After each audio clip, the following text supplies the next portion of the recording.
Assalamualaikum warahmatullahi wabarakatuh.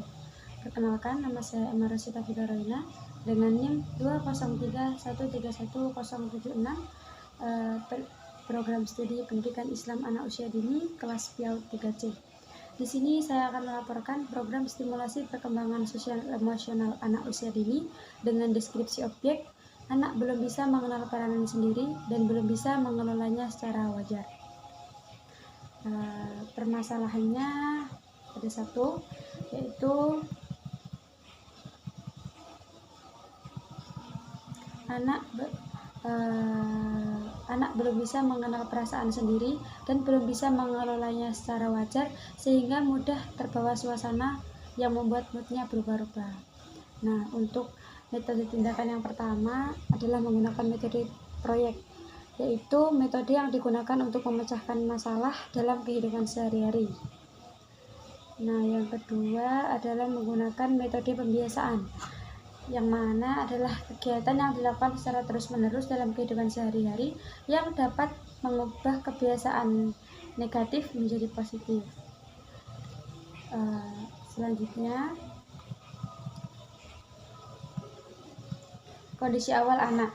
Anak usia 6 tahun menginjak masa transisi memasuki kelas B, yang dimana sebentar lagi memasuki bangku sekolah dasar, seringkali merasa tidak percaya diri dengan kemampuan yang dimilikinya, sehingga merasa minder dan akhirnya perubahan suasana hati yang membuat ia sulit memahami apa yang diajarkan oleh guru.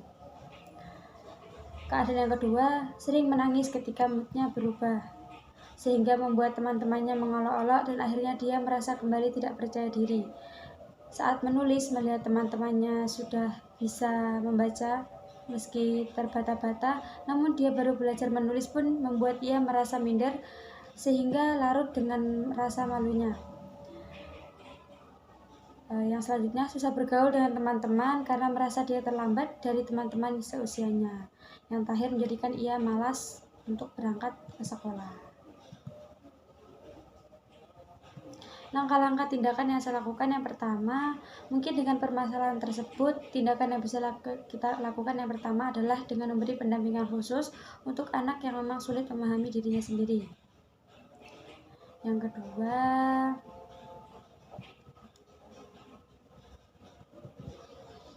mungkin dengan memberikan motivasi semangat belajar dengan mengajak belajar di luar sekolah dengan bermain, atau mungkin lebih tepatnya belajar sambil bermain. Yang ketiga, mungkin dengan mengajari apa-apa materi yang memang kurang dipahami saat di sekolah.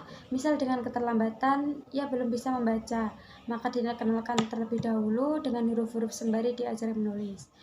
Yang keempat, berikan kebiasaan-kebiasaan baik kepada anak atau mengulang kegiatan tersebut, yaitu pendampingan khusus selama kurang lebih 1 bulan. Yang terakhir, memberikan motivasi semangat belajar serta rasa kepercayaan diri, bahwa semua itu bisa asalkan kita percaya pada diri kita bahwa kita mampu. Yang selanjutnya adalah kondisi pasca tindakan yang saya lakukan.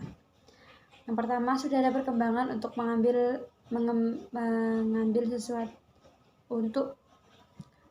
sesuatu dengan dirinya sendiri.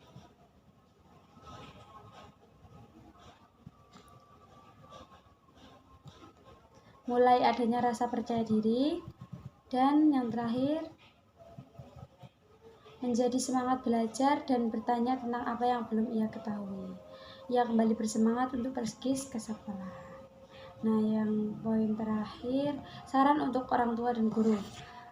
Lebih ditekankan lagi tentang pendampingan emosional kepada anak yang memang memiliki rasa kurang percaya diri pada kemampuan sendiri. Sekiranya dirasa masih kurang bimbingan dari orang tua, maka guru wajib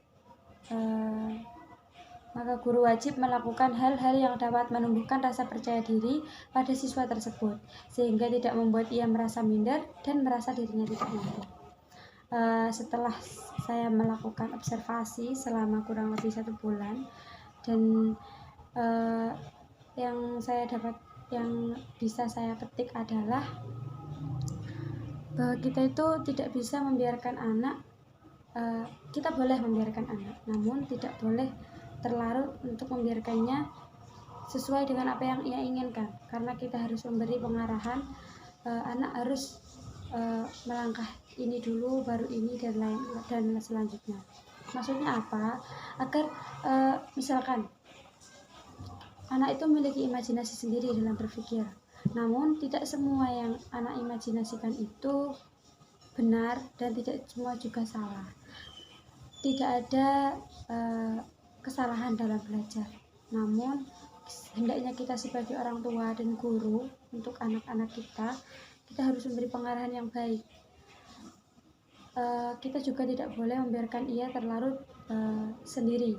Jadi kita harus melakukan bagaimana cara kita agar anak itu mampu terbuka dengan kita. Maksudnya terbuka adalah ketika ia merasakan bahwa ia terlambat dengan teman-temannya, maka bagaimana cara kita